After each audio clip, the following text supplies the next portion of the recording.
The Messenger ﷺ says in the authentic hadith, when it's the first night in Ramadan, the gates of paradise will be open, the gates of the hellfire will be shut, and the shayateen, the main leader devils, will be chained and locked down. And this is not mere symbolism, this is truth. This is true. These things happen in the world of the unseen. So the world changes. In Ramadan, the world changes. Shayateen, the most influential of shayateen, the most destructive of shayateen, will be locked down. They won't be able to travel around and affect people as they used to do outside Ramadan. So they're chained. They're limited. The gates of paradise will be opened. They'll be wide open. And this has an impact on us. It has an impact on us. The dynamics of what happens in the world change. The gates of the hellfire will be locked. They will be locked. And this will have an influence on us. The scholars of Islam are agreed upon a fact that we humans have two natures, two dual natures. One is spiritual, that's our soul. That's our soul, that's the invisible part of who we are. And this has a life of its own. And there is the visible side of us, which is the physical side that we can see and touch. The spiritual side of us has more of an angelic nature. It yearns to Allah subhanahu wa ta'ala. And the physical side of us is more like the animals. It's all about eating, drinking, reproducing, and the physical desires and the physical attachments and orientations that we have. And upon death, these two natures will be separated. The soul will depart the body. The soul is part of the world of the unseen. We can't touch it, we can't smell it, we can't taste it, we can't even hear it. That's the soul, but that's who we really are. Haqiqatul mar'i nafsuhu, as the scholars say.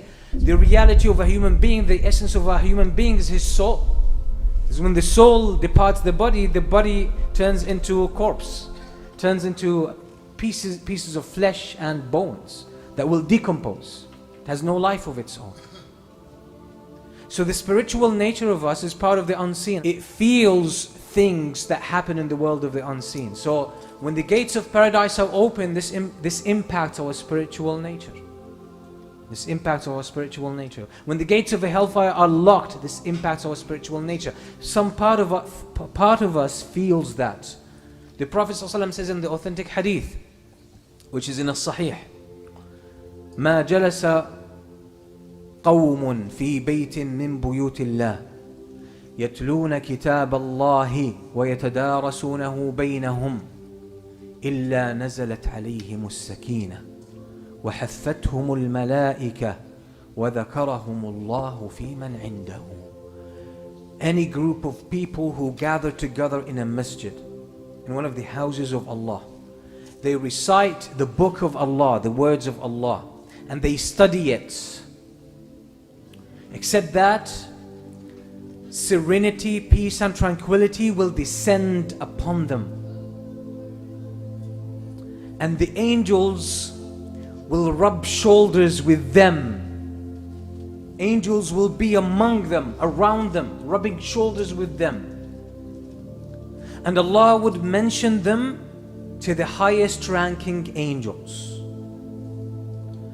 Some of the scholars, as they were commenting on this hadith, they say as-sakina, which is tranquility and peace that descends upon them, is a sign of the presence of the angels, as Imam al-Qayyim says in more than one of his books.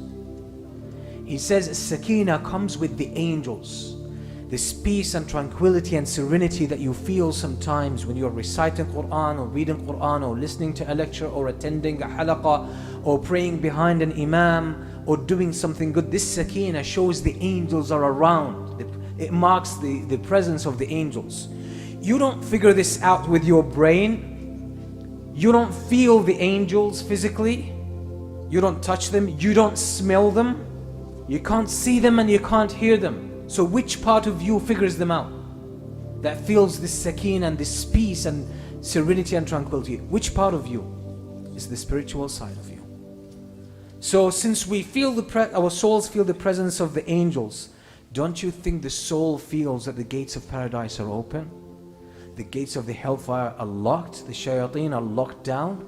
It does. And that's why most of us feel in Ramadan more eagerness to worship Allah subhanahu wa ta'ala. You find more peace and more tranquility because the fragrance of paradise reaches your soul. It recognizes that at a subtle level that you cannot capture with your senses. So that's what happens during Ramadan.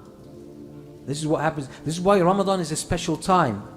These things are not a figment of imagination that we're just talking about in a symbolic sense. These are realities of life. These are things that are happening. So in the first night of Ramadan, the dynamics of the world change and your soul responds to that. So this is why Ramadan is a point for us to really upgrade our iman, upgrade the level of our taqwa and connection to Allah subhanahu wa ta'ala.